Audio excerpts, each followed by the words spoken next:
Hi everybody, here we are again talking about some of our favourite things from Mastering the Basics.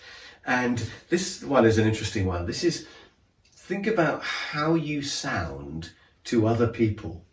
I mean, I don't know whether you're thinking you should actually record yourself and play it back. You I could do. too. I actually do. You take a recorder and just say, how do I look and how do I sound? Am I speaking too fast? This is something, it was a big eye-opener for me. I mean, I'm big with my hands, moving my hands when I talk. I talk very fast. And I'm trying to be really good with eye contact. But it's a good practice for all of us to just spend some time, set up your camera, set up your mobile device and record yourself. See how you look when people are viewing you on a Zoom call or a Teams call. And it's a real eye-opener and how you can improve your appearance. Yeah, a lot of people don't like the sound of their own voice and they don't like to hear themselves on, voicemail and things or Zoom recordings. But don't worry about whether you like the sound. Just think, is the speed of it okay? And is it clear? Right. Clarity. I've got two pet hates with voices actually. And one of them is people who are really loud.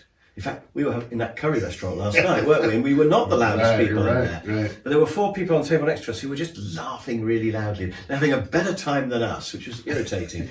And so, but I think just restaurants and open plan offices and things, it's quite rude, it's selfish to be loud.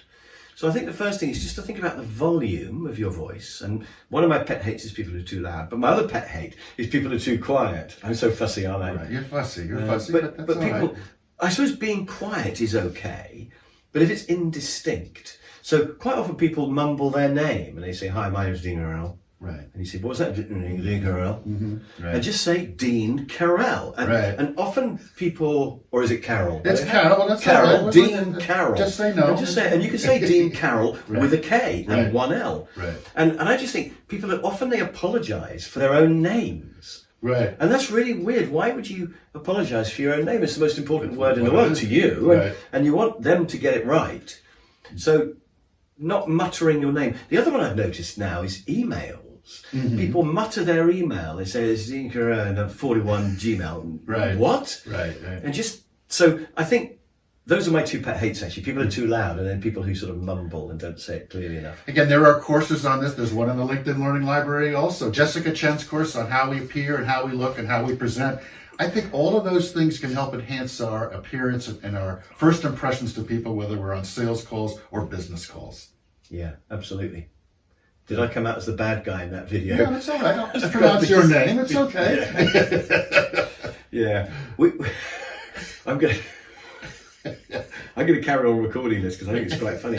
Because we were talking earlier on about names, and a name like Carol, you can imagine how he gets K and C and single L and double L. But even a name like Croft, how hard is that? But I get Chris Croft with a K, I get Chris Craft, Crofts with an S.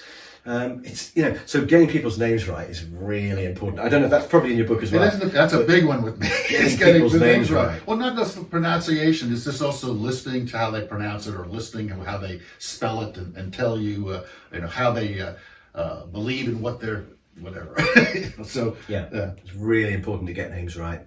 And if somebody's got a really unusual name, that should switch a little light on in your mind to think, I'm going to make sure I get this name exactly right. Ask them how they spell it, ask them how they like it to be pronounced, and always get it right. Dean Carroll. That takes a special timing and listening. That's self-awareness and emotional intelligence of taking the time to listen to somebody's name and to try to remember the name. Yeah. So there we are. That's a 2 for 1 this week. Find out how you sound and make sure you get people's names right. Bye for now.